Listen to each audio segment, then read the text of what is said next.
Kuri mwese abaduteze amatwi tunejejwe cyane no kubana namwe muri uyu mwanya. Imana yashimye ko tubana muri iki kiganiro. Amazina yanjye nitwa Igize Felicien. Reka mbere yuko tuganira ijambo ry'Imana tubanze dusenge. Data wa twese uri mu ijuru dukunda, tugushimiye ineza yawe yateganije inzira zose zakiza umuntu zikamugeza ku gakiza. Izina ryawe rihimbazwe. Tunejejwe n'uyu mwanya uduhaye kugira ngo tuganire n'ubwoko bwawe ku byawe. Uzubane natwe, abari wowe wibwirira abo waremye, twese twumvireho bizadutere kukubona mu bwiza bwawe. Tubisabye mu izina rya Yesu, amen. Bavandimwe muduteze amatwi, tunejejwe n'uyu mwanya mwiza Imana yateganije kugira ngo tuganire ku ijambo ry'Imana muri aya materaniro azamara iki cyumweru cyose. Kandi ibyiza Imana yagiye ikorera mu buryo bw'ikoranabuhanga kugeza uyu munsi tukaba tutarahura n'inkomyi yabwo. Izina ryayo rihabwa icyubahiro. Nk'uko dukomeje muri uyu mwanya, tugiye kuganira ijambo ritubwira ngo intandaro y'amacakubiri n'umuti wayo. Intandaro y'amacakubiri n'umuti wayo. Intandaro y'amacakubiri ivugwa mu gitabo cy'Ibyahishuwe, igice ni icya 12 guhera ku murongo wa 7. Herekana nyirabayazana w'amacakubiri. Nyirabayazana w'amacakubiri ni Satani. Yohana ari ku kigwa cy'Ipatimo yavuze aya magambo nshaka ko twumviye hamwe. Umurongo wa 7 haragira hati: mu ijuru habaho intambara, Mikayeli n'abamarayika be batabarira kurwanya cya kiyoka. Ikiyoka kirwana n'abamarayika bacyo ntibanesha, kandi mu ijuru ahacyo haba hakiboneka.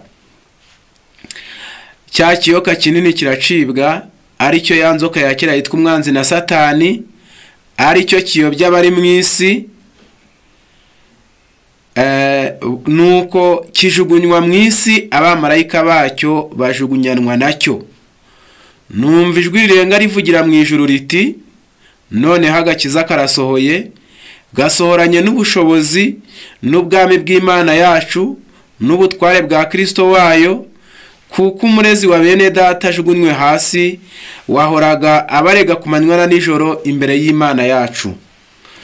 Nabo bamuneshesheje amaraso y'umwana w'intama n'ijambo ryo guhamya kwabo, ntibakunda amagara yabo, ntibanga no gupfa. Nuko rero wajuruwe, namwe abaririmo nimwishime, naho we wasiwe nawe wanyanja we, mugushije ishyano, kuko Satani bamanukiye afite umujinya mwinshi, azi yuko afite igihe gito. Aya magambo yerekana intandaro y'amacakubiri. Yabonetse intandaro yo gucikamo ibice yahereye mu ijuru. Iyo ntambara iramanuka igera mu isi. Satani amaze kujugunywa mu isi, ijambo ry'Imana riratubwiye ngo nuko rero itangazo ryumvikanye rivuga ngo nuko rero wajuruwe, namwe abaririmo nimwishime, naho we wasiwe nawe wanyanja we, mugushije ishyano, kuko Satani abamanukiye afite umujinya mwinshi, azi yuko afite igihe gito. Mu gitabo cy'intekerezo imico n'ubumuntu na volume ya 2 541, naho nubundi berekana intandaro nyirabayazana w'amacakubiri. 541 haranditse ngo igitekerezo kiba gihisha igikorwa. Umwuka w'urwango no kwihorera ukomoka kuri Satani, kandi niwe watumye yicisha umwana w'Imana. Umuntu wese wimakaza mu mutima we kugira inzika n'ubugome azasarura uwo mwuka, kandi umusaruro wawo ni imbuto z'urupfu. Mu gitekerezo cyo kwihorera haba hihishemo igikorwa kibi nk'uko ikimera gihishe akabuto. Umuntu wese wanga mwene se n'umwicanyi, kandi muzi yuko ari nta mwicanyi ufite ubugingo buhoraho muri we. Aya magambo yerekana nyirabayazana w'amacakubiri, nyirabayazana wo kwihorera, nyirabayazana w'ubugome, nyirabayazana w'ishyari, nyirabayazana w'ibyaha byose ni Satani. Niwe urwo rwango yarukoreye mu batuye mu isi, niwe yicishije umwana w'Imana. Umuntu wese ugira urwango mu mutima, akagira inzika, akagira ubugome, azasarura umusaruro w'imbuto z'urupfu. Mu gitekerezo cyo kwihorera haba hihishemo igikorwa kibi nk'uko ikimera gihishwe mu kabuto. Umuntu wese wanga mwene se ni umwicanyi. Aha harerekana yuko nyirabayazana w'ibyo byose ni Satani nk'uko twabibabwiye, ariko tugiye kureba ibikoresho Satani yifashisha, kuko nubwo yamanutse mu isi akajugunywa mu isi, ariko ntiwamenya ngo yajugunywe mu Rwanda, yajugunywe muri Kongo, yajugunywe i Burundi. Ntabwo ushobora kumenya aho yajugunywe ngo atererwe wenda ahagwe nk'umuntu. Ahubwo Bibiliya itugaragariza ko Satani ni ikiremwa kitagaragara. Niyo agiye gukora akorera mu bantu ariko we atagaragara. Yaba yifashisha iki kugira ngo agere ku mugambi wo guteza amacakubiri n'umwiryane? Satani yifashisha intwaro zikurikira: inzangano, ishyari, ubujiji. Muri ibyo agakorera mu bakurikira, kuko urwango atarwanga igiti, ishyari utarigirira icyatsi, ubujiji nabwo buba budafite icyerekezo. Turaza kureba ibikoresho Satani yifashisha kugira ngo agere ku mugambi w'amacakubiri mu bantu. Abigenza ati: ahera ku mabara, agahera ku moko, ibigabane, ibihugu, uturere, ibyaha, abakire n'abakene. Aho hose hari inzangano, ndetse ubwo sinabimarayo, abize n'abatarize nabo bajya bangana, abatuye ibunaka. Ibyo byose ngo arabyifashisha: amoko, amabara, imigabane, ibihugu, uturere, ibyo byose arabyifashisha. Ariko ijambo ry'Imana ritubwira yuko turi kwigana ijambo ritubwira ngo intandaro y'amacakubiri n'umuti wayo. Ijambo ry'Imana ryerekana ko kubera kwifashisha ubujiji, Satani yereka abantu ko batandukanye, ahereye ku masura, agahera ku migabane, agahera ku bwoko, agahera ku mashusho agaragara inyuma.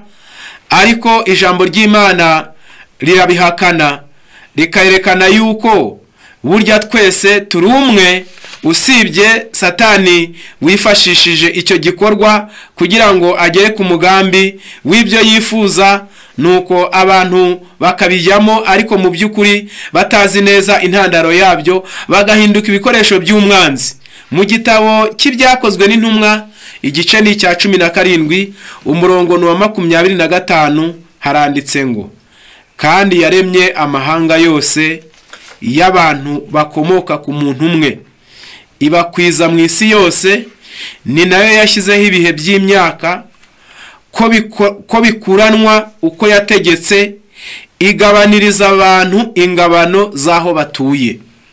Iri somo ririmo imigabane igera muri 2 iremereye muri iki cyigisho. Icya mbere, Imana niyo yaremye amahanga yose, imigabane yose yo ku isi: Afrika, Aziya, Oceania, Amerika n'indi migabane. Iyo yose Imana ubwayo niyo yayiremye. Nuko ariko abantu yaremye umwe ku isi, irangije irema n'iyo migabane itandukanye, abantu bose ibakwiza ku isi yose. Kabiri, ishyiraho ibihe n'imyaka uko bikuranwa, uko yategetse, igabaniriza abantu ingabano z'aho batuye. umuntu aho yavukiye naho yaje gutura, Imana ubwayo niyo yashyizeho ingabano. Ubwo rero ijambo ry'Imana ritwereka ko twakomotse kuri umwe yaremye amahanga yose y'abantu, bakomoka ku muntu umwe. Uko bagiye batandukana, imirire bagiye barya, ibirere bagiye baturamo, imiterere y'akarere bari barimo yagiye ibahindura ubwoko. Ubwo murabona izi ntambara ziri hagati ya Israel na Palestina, ni abavandimwe ariko kuko bakomoka ku muntu umwe, ariko ntibashobora kumvikana bitewe n'uko bamwe bakomokaga ku mugore umwe abandi ku wundi. Izo ntambara zirarimbanije muzizi neza kundusha. Uko niko Satani yifashisha, ariko abantu bose baravutse kuri umwe nk'uko ijambo ry'Imana ribiduhamiriza. Mu gitabo cya Rengera Ubuzima, umuzingo nuwa mbere, kuri paje ya 7 hari amagambo nshaka gusoma yerekana ko burya ni Satani uturiganya, ariko dukomoka ku muntu umwe. Ijambo ry'Imana ryerekana yuko usibye ibihimbano by'abantu, ariko abantu bose bakomoka kuri umwe. Haragira hati, Rengera Ubuzima, umuzingo wa mbere, paje ya 7, reka nze kuhagera. Umuzingo wa paje ya 7, umuzingo wa mbere, reka nihutire kuhagera vuba. Herekana yuko burya usibye ibihimbano by'abantu twese turi abavandimwe. Reka mpagere, haranditse ati ubuvandimwe bushyitse. Kristo ntiyigeze yemera ibyo kuronda ubwene gihugu, amoko cyangwa se imyizerere y'abantu. Yazanywe no gusenya insika zose zagatanya miryango, ngo yerekane yuko impano y'impuhwe z'urukundo rwe ari nk'umucyo utagira urubibi n'ibitonyanga bivomerera isi igahembuka. Kristo yashyizeho idini itarobanura amoko. Abimbata n'ab'umudendezo bahurijwe mu buvandimwe bushyitse. Bose barareshya imbere y'Imana. Ntiyatandukanije abaturanyi n'abanyamahanga. Kuri we inshuti n'abanzi ni kimwe. Nta muntu yigeze acaho avuga ko adafite agaciro, ahubwo yakizaga abantu bose, akigisha icyigisho gihuje n'igihe n'ibyo abo yigishaga bakeneye. Yashatse gutera ibyiringiro abafite imitima inangiye n'abihebye, kugira ngo bagire imico yabatera kwifata nk'abana b'Imana. Kenshi Kristo yahuraga n'abadafite imbaraga yo gucika imitego ya Satani. Bose abo babaga baraciwe intege n'ibigeragezo no kugwa, yababwiraga amagambo yo kubakomeza. Abandi barwanaga intambara y'inkundura n'umwanzi w'abantu, yababwiraga yuko bazatsinda, kuko abamarayika b'Imana babari iruhande ngo babunganire. Aya magambo Kristo yashyizeho. Kristo ntigeze yemera ibyo kuronda ubwene gihugu, amoko cyangwa se imyizerere. Muribuka ageze ku iriba rya Yakobo, yasanze umudamu w'umusamariyakazi, ariko kubasoma neza, abasamariya n'abayuda bari abavandimwe. Bose bakomokaga kuri Yakobo, ariko kubera kugenda batandukana bitewe n'amazu, ibyo byose byaragiye birabatandukanya, kugeza igihe umusamariya yavuze ati twebwe dusengera hariya, namwe mugasengera hariya. Ubwo ibyo byerekanaga yuko Kristo wewe yaraje asenya, ntiyigeze yemera ibyo kuronda ubwene gihugu, ubwoko cyangwa se imyizerere y'abantu. Ibyo byose Kristo, ijambo ry'Imana ritubwira ngo kuri we abanzi n'abakunzi bose yabaga yaraje kubakiza. Ijambo ry'Imana ritwereka yuko nguko uko idini ya Kristo yari imeze, ntabwo yabaga ishingiye ku bwene gihugu cyangwa se kureba umuntu uko ari inyuma maze ngo umushyire mu mwanya uwo ari wo wose. Reka twigire imbere mu gitabo n'ubundi cy'ubutumwa bwatoranijwe, umuzingo nuwa 2, mu cyigisho cy'umugereka cya 3, herekana yuko twese turi abavandimwe. Wenda reka nze kuyasoma muri iki gitabo, umuzingo wa 2 mu cyigisho cy'umugereka, herekana yuko twese turi abavandimwe. Icyaha nicyo kimakaje intandaro y'amacakubiri, kizana mu mitima y'abantu ubwoko, uko abantu bagiye batandukana baturutse ahatandukanye. Ubwo bahitaga niba bavutse ku muntu runaka bakamwitirirwa, maze Satani akagenda akamuteranya n'undi bavukana. Ubwo amabara, amoko, imigabane, ibihugu n'uturere, ibyo byose byagize umubyizi, bizana amacakubiri mu bantu. Reka twigire imbere, wenda turongera tuvuge ese n'ibyaha byateye amacakubiri. Ibyaha byateye amacakubiri. Ku bazasoma mu gitabo cy'ubutumwa bwatoranijwe umuzingo wa 2, paje 303, herekana yuko iyo abantu icyaha kimaze gufata umwanya mu mutima w'umuntu, urwango, ishyari n'ubugome bihita byinjira mu mutima w'umuntu, ngo kuko Satani niwe uyoboye abo bantu. Iyo abantu bamaze kwinjiza mu mutima w'umuntu, mu mutima yabo urwango, reka tuze kuyasoma. Haranditse ngo baranditse ngo ubuvandimwe bushyitse. Haranditse ngo paje yaho ya 303, ubutumwa bwatoranyijwe umuzingo wa 2, yagaragazaga ko imico ye bwite ari mibi cyane. Urwango nirwo rwahinduye Sawuli umuhanya, nuko asigara afite ubwoba ko intebe ye y'ubwami izahabwa uwo munyantege nke woroheje. Mbega ibyago bitagira ingano biterwa n'urwango. Urwango rwari mu mutima wa Sawuli nirwo rwateye Kayini guhagurukira umuvandimwe we Abeli, bitewe n'uko imirimo ya Abeli yari itunganye ndetse n'Imana ikamwemera, naho imirimo ya Kayini ikaba yari mibi. Bityo Uwiteka ntamuha umugisha. Ishyari rituruka ku bwibone, kandi iyo rihawe intebe mu mutima, amaherezo ribyara urwango, narwo rukabyara guhora no kwica. Satani yagaragaje kamere nyakuri ubwo yateraga Sawuli kurakarira utarigeze amugirira nabi.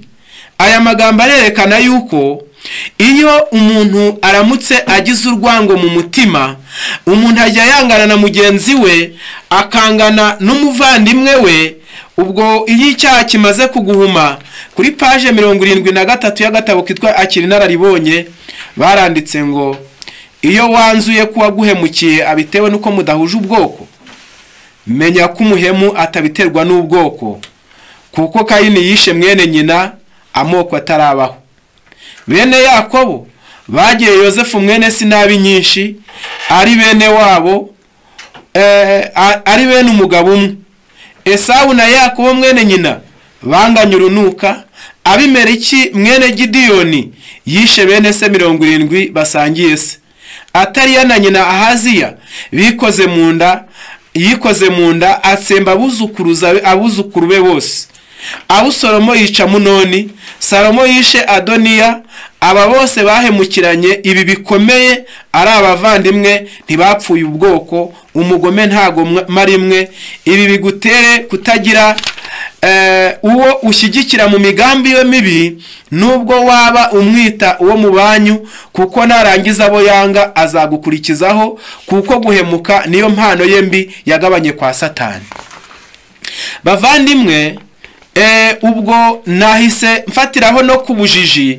Ubujiji bujya bukwereka yuko uguhemukiye ari ubwoko runaka, kandi ubwo nkuko twamaze kubibona, usibye uko Imana yagiye igenera umuntu wese aho azatura naho azaba, ariko ijambo ry'Imana ritubwira yuko nta muntu numwe uguhemukira ahereye ku bwoko, ahubwo tubonye yuko guhera mu itangiriro Kayini yishe murumuna wa Abeli, kandi baronse ibere rimwe.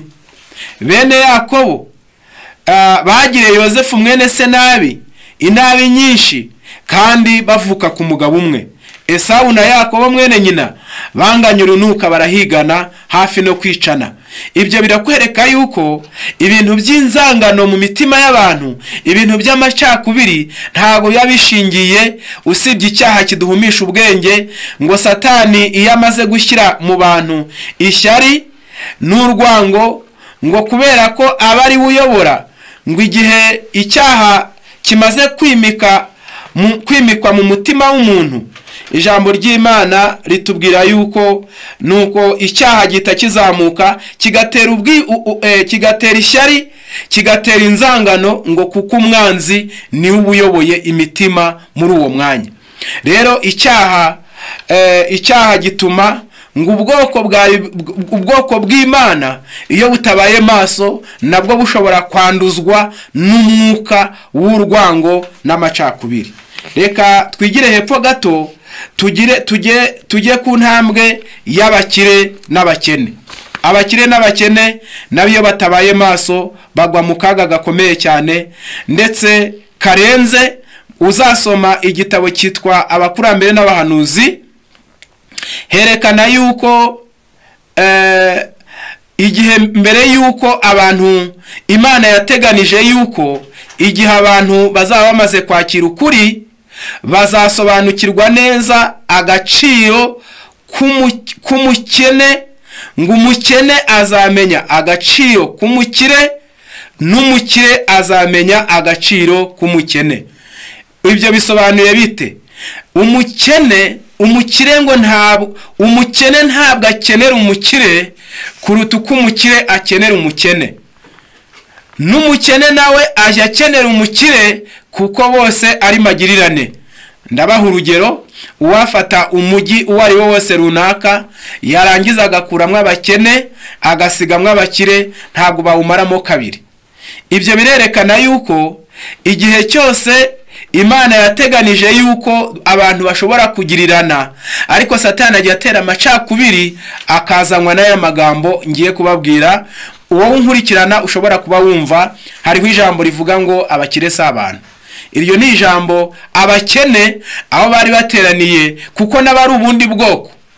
Iyo Satani agiye kuducagagura, abakene bahinduka ubwoko, n'abakire nabo bagahinduka ubundi bwoko.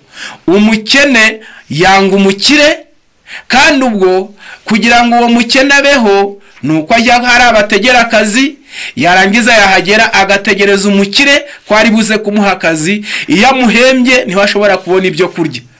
N'umukire nawe uwamuha amafaranga ariko ntamuhe abakozi, ndahamya ntashidikanya ko hariho n'aba barakize birenze ku buryo no kumesa imyenda abatabishoboye wa mukene ari uza kumumesera, no gukoropa ari wa mukene, icyo ashoboye gusa ari ugushyira no kumushyira mu isukari hari igihe bayimushyiriramo. Ubwo rero hagati aho ijambo ry'Imana ritwereka yuko umukene akenera umukire, twese turi magirirane muri uru rushundura rw'ubuzima bwacu.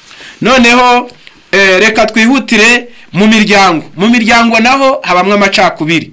Turaza gusoma muri Matayo igice ni cya 24. Satani yateje mu miryango amacakubiri ashingiye ku cyaha. Matayo 24 umurongo wa 10 haragira hati, nibwo benshi bazasubira inyuma, bazagambanirana bangane. Iri jambo kwangana ryerekana ko mu minsi y'imperuka gusubira inyuma no kugambanirana no kwangana bizagira intera ikomeye cyane, bitewe nuko bizaba byifashe nk'uko byahanuwe. Mu gice cya 9 umurongo wa mbere w'igitabo cya Yeremiya haravuga hati, icyama nkagira icumbi ry'abagenzi mu butayu, kugira ngo nsiga abantu banyenge kure yabo, kuko bose ari abasambanyi n'iteraniro ry'abariganya. Bafora ururimi rwabo nk'umuheto, bakarekura ibinyoma, bagumirije gukomera mu gihugu, ariko si ukuri kubakomeje, kuko bava mu cyaha kimwe bakajya mu kindi, kandi ntibanzi ni ko Uwiteka avuga. Umuntu wese muri mwe ajye yirinda umuturanyi we, kandi ntimukiringire uwo muva indi imwe, kuko abavandimwe bazahemukirana rwose, kandi umuturanyi wese azajya asebanya umuntu wese azashuka umuturanyi we, kandi ntibazavuga ukuri. Bamenyereye ururimi rwabo kuvuga ibinyoma, bahora birushya bakora ibibi. Aya magambo arerekana uko mu minsi y'imperuka cyane bizaba bimeze. Umuntu wese ajye yirinda umuturanyi we, kandi ntimukiringire uwo muva indimwe, kuko abavandimwe bazahemukirana rwose, kandi umuturanyi wese azajya asebanya. Ibyo birerekana uko iminsi y'imperuka izaba imeze, kugeza igihe ibyanditswe bitubwiye ngo n'umuvandimwe wawe ntukamwiringire. Luka we yabivuzeho iki? Mu gice cya 21 umurongo wa 16 nawe yaje kuvuga uko isi izaba imeze. Ariko muzagambanirwa n'ababyeyi banyu ndetse n'abavandimwe na bene wanyu n'inshuti zanyu, bazicisha bamwe muri mwe, muzangwa na bose babahora izina ryanjye. Ijambo narindi gushaka ngo bizagera n'igihe akagambane kazakomoka ku babyeyi b'umuntu, kazakomoka mu bavandimwe b'umuntu, mu nshuti, ngo kugeza igihe bazicisha bamwe. Ibi byose birerekana intandaro y'amacakubiri. Satani yahereye mu moko, amoko arangana, imigabane irangana, umunyafurika n'umunyamerika bajya banakumirana, ntihagire uwakwinjira mu kindi gihugu cyangwa akinjira mu mugabane bimugoye. Ibyo byose byerekana ayo macakubiri niyo ntandaro yo kudahuza, yo kudasangira, yo kutagira icyerekezo kimwe. Ariko ubiyoboye ni Satani, ashingiye ku macakubiri, inzangano n'ishyari n'ibindi bitandukanye. Noneho tugiye kugera ku ntambwe ya kabiri, turasoreza ku ntambwe ya nyuma. Intambwe ya kabiri tugiye kuvugaho ni umugambi w'ubutumwa bwiza muri izi nzangano ziri guca ibintu bigacika. Umuntu yagera mu modoka akareba abavandimwe, abantu basangiye ibara, basangiye isura, basangiye ururimi, bashobora kuba banasangiye n'ururimi, ariko kuko Satani yadusataguye, ibyo bigatuma abantu bashobora kwangana. Ariko ijambo ry'Imana, ubutumwa bwiza, umugambi wabwo muri izi ntugunda, muri izi ntambara, muri izi nzangano z'imipaka n'iz'ibihugu, ubutumwa bwiza bugendereye iki? 425 ibihamya umuzingo wa kabiri. Haranditse hati: ubutumwa bwiza nibwo buryo bwashyizweho n'Imana ngo bukumire kononekara ko mu bwenge kumereye isi nabi. Nibwo buryo bwo kugarura ishusho y'Imana mu muntu. Ni umuti uvura kudahuza kwabaye rusange ku isi, ni imbaraga yegeranya abantu kandi kabunga. Ubwo ni umugambi w'ubutumwa. Nta nibyo bisobanuye iyobokamana, nukongera kuzirika umuntu ku Mana kuko ihinyufuye avaho. Ubutumwa bwiza bugendereye ibintu bine: nugukumira kononekara ko mu bwenge kumereye isi nabi. Ubwo ni ishami ryo kwirinda. Mu byigisho tuziga muzaza kuryumva. Umuntu yariye nabi bituma agira urwango, bituma agira ishyari, ubwo harindwa mutera indwara. Ubutumwa bwiza bugamije gukumira kononekara ko mu bwenge gukomoka ku mirire, ku minywere n'ibindi bitandukanye. Ibyo tuzabyiga mu wundi mwanya. Ni ishami ryo kwirinda. Icya kabiri, baratubwiye ngo ubwa kabiri nibwo buryo bwo kugarura ishusho y'Imana mu muntu. Satani amaze gucumuza umuntu, ngo umuntu yari abaye Satani wa kabiri, ngo yari amaze gushinga ishyirahamwe agiye gufatanyamo na Satani ryo kurwanya Imana. Iyo Imana itahagoboka ngo ishyire urwango hagati y'umuntu na Satani, bari bagiye kuba agati gakubiranije. Ubutumwa bwiza, umugambi wabwo ni ubwo guhembera urwango umuntu yanga icyaha rukaba rwinshi. Noneho baratubwiye nibwo buryo bwo kugarura ishusho y'Imana mu muntu, kuko icyaha cyayisibanganije. Icya gatatu, niwo muti uvura kudahuza kwabaye rusange ku isi, ubwo kudahuza namaze kubivuga. Hari igihe abazungu banga gushyingiranwa n'abirabura, hari igihe n'abo mu bihugu bashobora kwanga gushyingiranwa bitewe n'ubwoko n'amabara n'uturere. Ibyo byose biriho. Ubutumwa bwiza bugambiriye, ijambo ritubwiye ngo ni umuti uvura kudahuza kwabaye rusange ku isi. Tumaze kubona ko kudahuza kwahereye mu bihugu, imigabane, kugera mu moko, kuramanuka, kugera no mu miryango n'abavandimwe n'abavukana. Ubutumwa bwiza buzagarura ubuvandimwe hagati y'abantu bashobora kuba bavuye hatandukanye. Icyanyuma baratubwiye ngo ni imbaraga yegeranya abantu kandi ikabunga. Bavandimwe muduteze amatwi, nguwo umugambi w'ubutumwa bwiza. Mu gitabo cy'ubutumwa bwatoranijwe umuzingo wa mbere, nibugera mu mitima y'umuntu, ubutumwa nibugera mu mutima w'umuntu bizagenda bite? 462 hatubwira uko ubutumwa bwiza nibwakirwa mu mutima bizaza kugenda.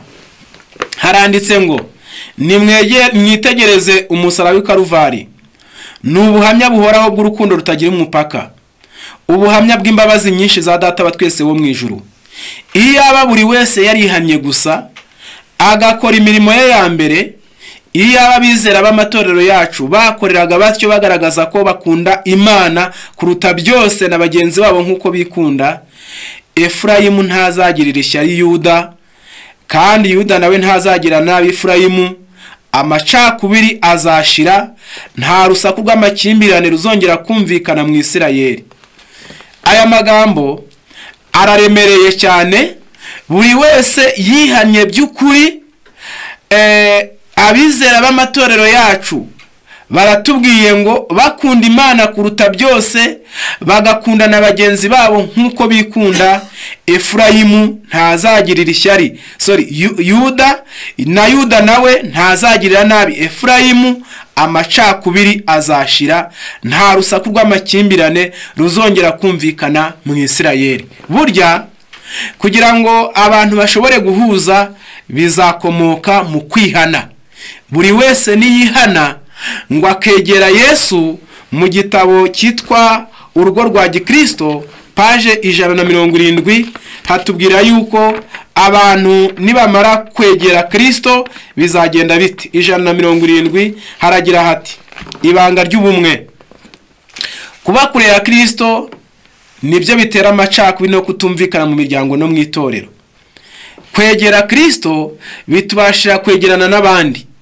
Ibanga ry'ubumwe nyakuri mu itorero no mu muryango ntirishingiye ku mishyikirano cyangwa mu gucunga umutungo neza cyangwa imbaraga zirenze za kimuntu zo kunesha ingorane, nubwo ibyo byose bifite akamaro kabyo, ariko ibanga ry'ubumwe rimokomoka mu kugirana ubumwe na Kristo. Ni nako bimeze mu mibereho ya Gikristo. Uko turushaho kwegera Kristo niko turushaho kwegerana ubwacu. Imana ihabwa icyubahiro igihe abana bayo bashyize hamwe mu mirimo bumvikanyeho. Muvandimwe udukurikiye, byerekana yuko ijambo ry'Imana ritubwira yuko abantu nibamara kwanga icyaha bazagenda begerana. Ubutumwa bwiza uko buzagenda bubona umwanya mu mutima wa buri muntu wese, niko abantu bazarushaho n'ubundi kwegerana. Mu gitabo cy'intekerezo imico n'ubumuntu 519 hari iri jambo nshaka ko twumvira hamwe. 519 haragira hati mureke amahoro mu itorero, mureke amahoro aboneke mu miryango no mu itorero, hazabamwe amahoro. Iyi mibereho y'agaciro nizanwa mu itorero izaba icyanzu cyo kugirirana urukundo n'ubugwaneza muri bene Data. Intonganya zizashira maze tubone ubugwaneza bwa Gikristo burabagirane mu bizera n'itorero. Isi zamenya ko babanye na Yesu kandi ko bamwigiyeho. Mbega ukuntu itorero ryagira imbaraga imbere y'isi iyo ababizera baryo babagaho nk'abakristo. Aya magambo arerekana ko abantu nibaramuka begeye Kristo, amahoro azaboneka mu itorero, icyanzu cyo kugirana urukundo n'ubugwaneza kiziyongera, intonganya zizashira, maze tubone ubugwaneza bwa Gikristo bugaragarira mu bizera b'itorero, ndetse ngo n'isi zamenya yuko twatumwe neza n'umwana w'Imana. Kabone nubwo mwaba mushikamye ku mahame y'ukuri kw'iki gihe, ntihakagire n'umwe wibwira ko yageze aho atakora amakosa, ariko kuko tuzaba dufite Kristo mu mitima yacu, ngo bizadutera gusabana. Ibyo bizaba igihamya imbere y'ab'isi ko Yesu yatumye umwana wayo mu isi. Imana yatumye umwana wayo mu isi. Mu gitabo paje 513 intekerezo imico n'ubumuntu haragira hati: kumwe n'Imana bizana ubumwe. Imana yuzuye ubugira neza, imbabazi n'urukundo. Abafitanye isano nayo by'ukuri ntibagirana amacakubiri hagati muri bo. Umwuka wayo nuyobora umutima uzawuteramo kumvikana, urukundo n'ubumwe. Mu bana ba Satani ho ni ikinyuranyo. Umurimo we ni ukubyutsa urwango, intonganya n'ishyari. Ndababaza mu izina ry'umwami wacu, mwe muvuga ko mukurikiye Kristo, ni izihe mbuto mwera? Iki kibazo buri wese ni usabwa kukisubiza mu mutima we. Imana yuzuye ubugira neza, imbabazi n'urukundo. Abafitanye isano n'iyo Mana by'ukuri ntabwo ushobora kubabonamo amacakubiri n'inzangano. Kutumvikana ibyo ntabwo bizashobora kubabonera mu mwanya. Mu bana ba Satani ho ngo hariho ikinyuranyo. Kubazasoma mu gitabo cy'uwifuzwa ibihe byose, mu bana ba Satani se haba hameze hate, binyuranye bite? Muri iki gitabo cyitwa uwifuzwa ibihe byose hari amagambo nshaka gusoma, paje 296 haragira hati: ubwami bwa Satani ni ubwami bw'imbaraga. Buri muntu abona mugenzi we nk'igisitaza mu nzira ye y'amajyambere, ndetse amubona nk'ibuye akwiriye kuririraho kugira ngo agere ku mwanya wo hejuru. Aho ni mu bwami bwa Satani, ni ubwami bw'imbaraga. Buri muntu wese abona mugenzi we nk'igisitaza imbere ye. Uko niko Satani, aho kubona mugenzi we nk'inyungu ngo amubone nk'inyunganizi, amubone nk'ubugira neza bw'Imana, ngo amubona nk'igisitaza imbere ye, ndetse akamubona nk'ibuye akwiriye kuririraho kugira ngo agere ku mwanya wo hejuru. Aho ni mu bwami bwa Satani. Baratubwiye rero ngo mu bana ba Satani ho ni ikinyuranyo. Umurimo we ni ukubyutsa urwango, intonganya ndetse n'ishyari. Paje 652 y'iki gitabo hari andi magambo ameze nk'aya ngaya. Haravuze hati: mu mibanire yacu nk'abakristo dutakaza byinshi cyane iyo tutagirirana impuhwe. Umuntu banyamwigendaho ntaba ari mu mwanya Imana yateganije kwabamo. Twese turi abana b'umubyeyi umwe, kandi turi magirirane kugira ngo tubone umunezero. Iby'Imana idusaba n'iby'ikiremwa muntu gisaba biratureba. Kumenyereza kamere yacu kubana neza n'abandi nibyo bituma tugirira abavandimwe bacu impuhwe, kandi tukagira umunezero mu mihati tugira mu guhesha abandi umugisha. Burya umunezero w'umuntu Imana yawuteganirije mu guhesha abandi umugisha. Muvandimwe waba udukurikiranye aho waba uri hose, turi kuganira ijambo ritubwira ngo intandaro y'amacakubiri n'umuti wayo. Tugeze ku muti, ariko ijambo ry'Imana yatubwira ngo mu mibanire yacu nk'abakristo dutakaza byinshi cyane iyo tutagirirana impuhwe. Umuntu banyamwigendaho ntabwo aba ari mu mwanya Imana yateganije kwabamo. Twese turi abana b'umubyeyi umwe, uwo ni data wa twese, kandi turi magirirane kugira ngo tubone umunezero. Iby'Imana idusaba n'iby'ikiremwa muntu gisaba biratureba. Kumenyereza kamere yacu kubana neza n'abandi nibyo bituma tugira abavandimwe bacu impuhwe, kandi tukagira umunezero mu mihati tugira yo guhesha abandi umugisha. Bavandimwe, kuri iyi ngingo tuhasubikiye ahangaha.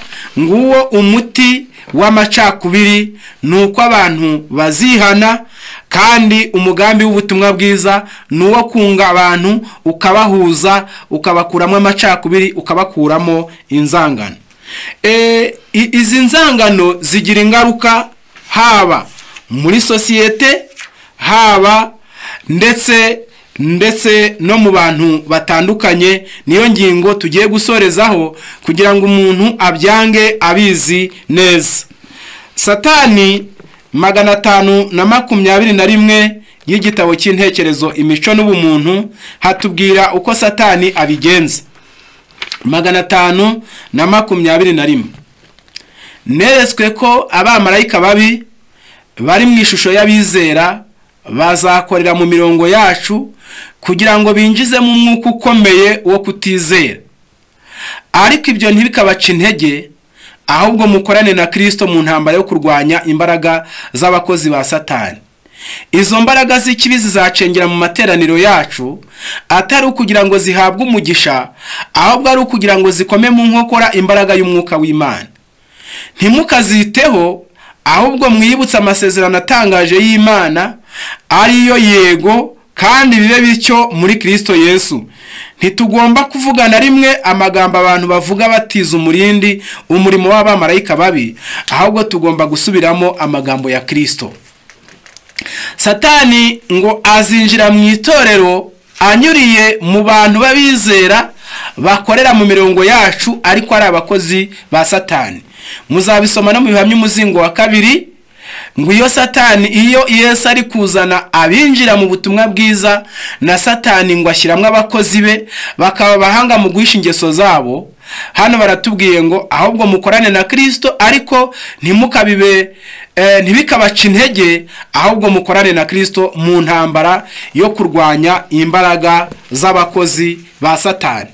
Mu gitabo cyitwa ubutumwa bwatoranijwe, umuzingo n'uwa mbere, hatwereka yuko 148 umuzingo wa mbere, ubutumwa bwatoranijwe umuzingo wa mbere, hatwereka ko Satani afite abakozi benshi bateza imbere umurimo we.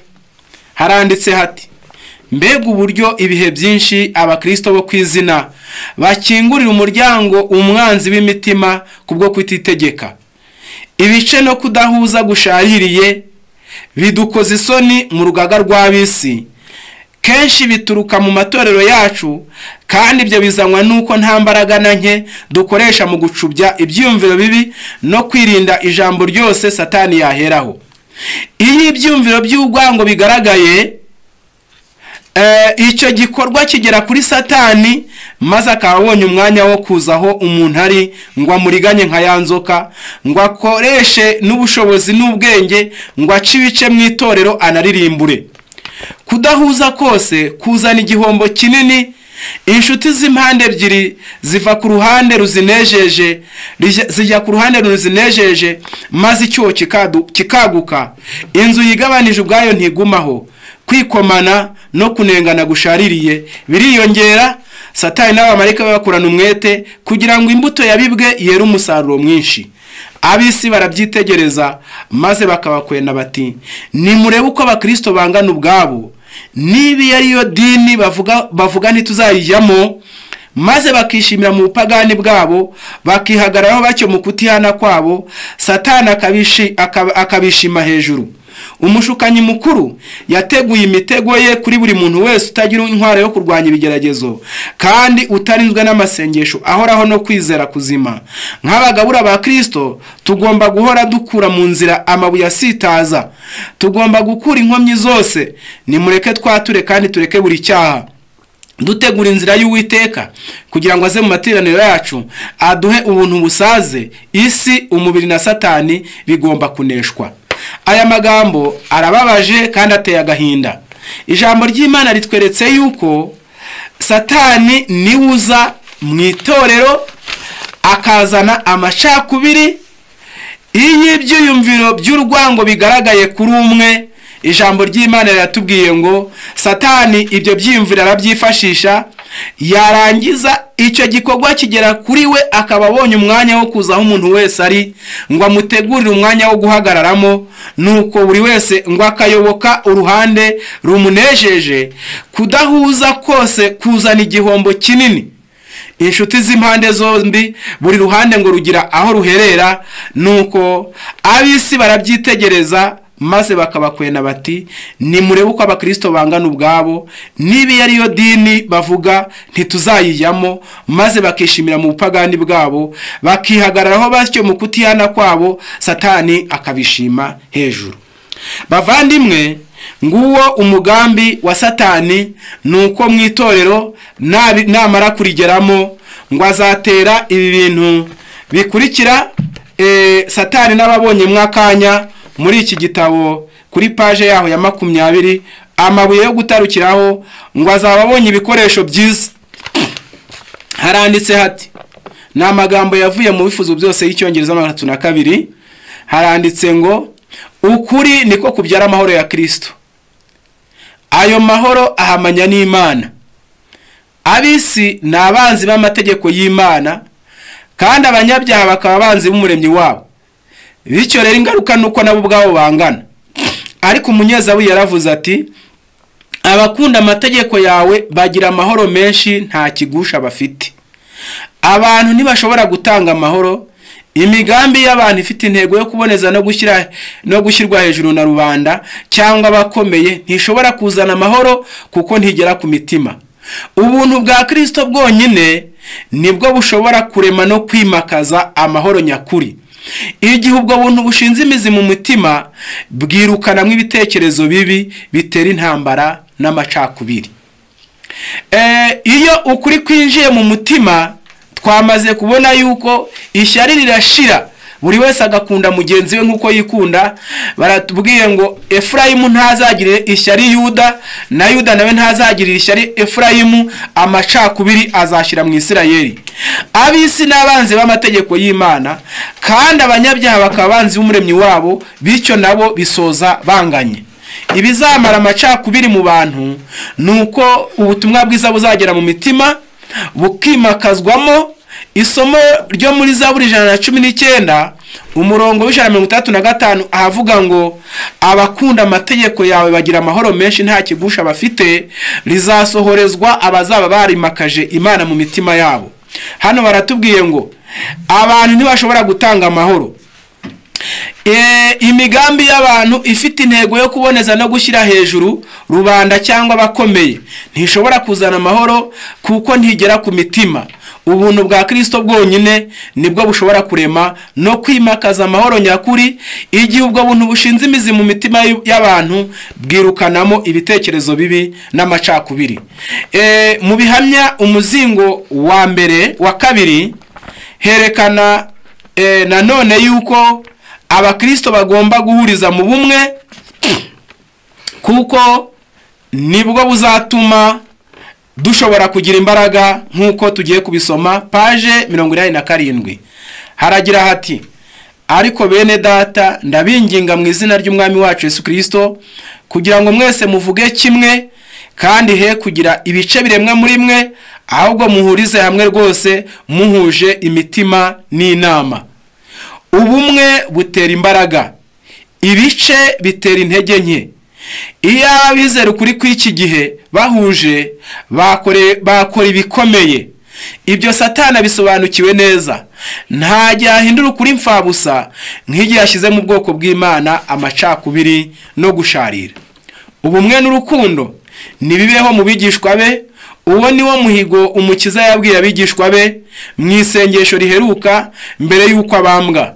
Ari imbere y'umubabaro w'umusaraba, gusaba kwa Kristo ntabwo yisabiraga ubwe, ahubwo yakugaragaje asabira abo yasize, kugira ngo bazacumbure umurimo we hano ku isi. Ibigeragezo bikomeye byari bibarindiriye, ariko Yesu yabonye ko akaga gakomeye ari umwuka wo gusharira n'amacakubiri. Niyo mpamvu yasenze agira ati, ubereshe ukuri, ijambo ryawe niryo kuri.